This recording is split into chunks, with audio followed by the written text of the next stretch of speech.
Back using the SMS line 22422 and the hashtag NEWSNIGHT. Let's take some tweets and some SMSs as well. All right, Matt says, I'm a Central Kenyan and I like Martha for her principles and her boldness. I, however, don't like the regionalism approach. We need to build one country. When shall we ever build our country with this regionalism vice? Okay, that's from Matt. Jacob Abere, you say tonight's talk show is conversational. Kindly ask Martha Karua the following. What is her view of the exit of Interior PS Karanja Kibisho from Kirinyaga's 2022 gubernatorial race? Okay, it's Jacob Abere there. Let's see what else. Gashunga Njogo, you say Martha Karua has a duty and a responsibility to unite Mount Kenya and Kenya at large. Okay, I have a few SMSs here. Let me begin with the first one from Fred Obachi Machoka, and he calls himself the blackest man in Black Africa. He says, why do politicians from regions that have produced presidents deny benefiting from that office, but then desperately fight to retain or regain the presidency? Is there something some of us are missing here? And maybe I start with that question from Fred Obachi Machoka to you, Honorable Karua. He says, if it's not about the presidency, why so much, and if there's not that much benefit in the presidency, why so much fuss to ensure that you stay so close to power as a region? I am from Mount Kenya. I have not benefited from a president coming from my region. President Kibaki appointed me to his cabinet because I was a party member who had worked hard. Just like people from other regions were appointed. And we worked for the country, not for personal benefit. So I cannot be told by anyone that I should not fight for the interests, for my own interests and the interests of my region. And for the blackest man in Africa, I'll remind him that the Abagusi also congregate to fight for their interests. So no double standards. No double standards, you say. Okay. Another viewer wants to know about economic models. You're hearing presidential candidates selling from the bottom-up model to the rural economy model, 24-hour economy, all sorts of slogans are being peddled out there, Honorable Karua. But none of the candidates seem to really speak about what many Kenyans feel is the elephant in the room. That's when it comes to the economy, and that is corruption. We've heard from U.S. government, from the former Auditor General, that 1/3 of our budget is lost in corruption. Why do you think everyone is so evasive, Honorable Karua, about the corruption problem that this country faces? I said we should have a rich menu of candidates and we should listen to them keenly. And we should only go for the candidate who satisfies who has the qualifications to fix what is wrong. And I want to agree with you 100%. Without good governance, without respect for the rule of law, because you can't fight corruption when you do not respect the rule of law, then, and constitutionalism, we cannot fix this economy. The president himself has admitted that 2 billion is lost per day. And if you count that in 365 days, it amounts to 1/3 of the trillion budget. So he was not off the mark when he said that. The elephant in the room, yes, is corruption. We need good leadership or good governance. And Kenyans must be told time and again, let's fix the leadership of this country. That's the elephant in the room. Honorable Karua, right from the county level to the national level. If any of the presidential candidates came to you and asked you, how do we deal this vice a deadly blow, what would you advise them? What does Kenya need at this time to properly deal with corruption? Respect for the rule of law and constitutionalism.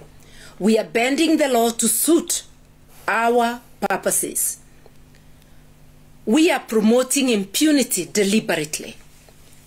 Why haven't we prosecuted the COVID millionaires or billionaires, if you like.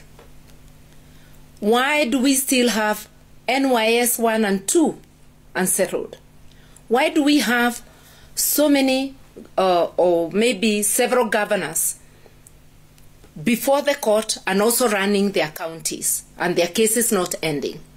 Why do corruption scandals never get settled in our courts? And why are so many unprosecuted and some look like they are protected from the law? Those are the questions we should be asking ourselves. The day the law applies equally to the mighty and to the poor, the day we respect those in office, respect their oath of office, is the day we'll fix what ails Kenya. And we are looking for that. I am looking, as a voter, as a Kenyan, for that leader who can fix it. Former UNCTAD Secretary General Mukisa... And I'm offering Kirinyaga that. And that's what you're offering Kirinyaga. Former UNCTAD Secretary General Mukisa Kitui once said on this show that if he was to find a coalition with individuals that have never faced integrity questions, he would almost have to work alone in this country. Do you hold the same view, that the political class, by and large, has been infiltrated by corruption? Do you hold the same view? Yes, and the business class too, professionals, Kenyans of all walks of life. But it's not a majority, it's a minority. A majority of silent Kenyans are good people who work hard, honest people who, when given a chance, would work honestly for this country. And there are many in civil service working honestly. There are many wealthy businessmen and women who have made their money from the sweat of their brow. There are many, many Kenyans of integrity.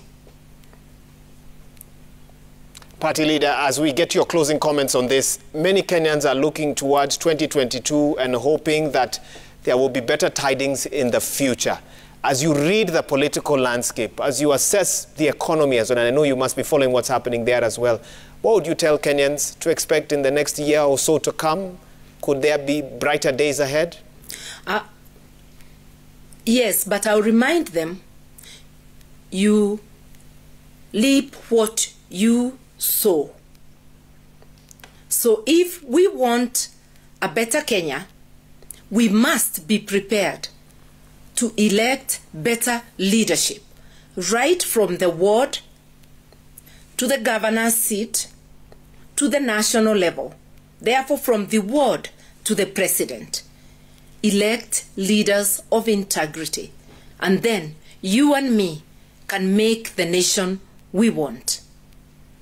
Our fate lies in our hands, dear Kenyans.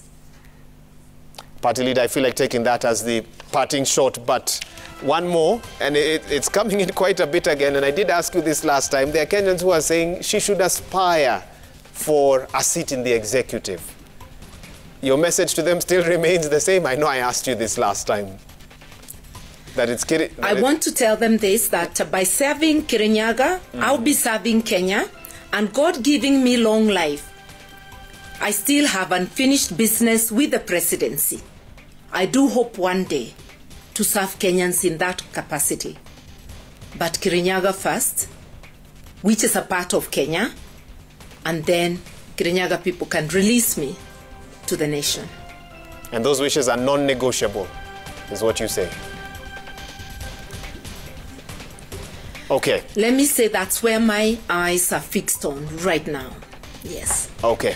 Honorable Martha Karua, NARC Kenya Party leader, thank you so much for your time this evening and just helping Kenyans understand really what's been going on the political front. Thank you for finding time for us on Newsnight. And to all our viewers who've tuned in from... Asante for having me. Asante sana. And to all our viewers who've tuned in from across the country and around the world, thank you for joining us this evening. Without you, this show would not have been possible. And this is where we're just going to have to wrap it up. We have so many messages, but we simply are out of time. On behalf of the whole team that's made this broadcast possible, and of course here in studio, our sign language interpreter, who's been Wilson Moshora, thank you and have a good night. Stay safe wherever you're watching us from, and we'll see you soon. My name is Wahiga Mwaura. Goodbye.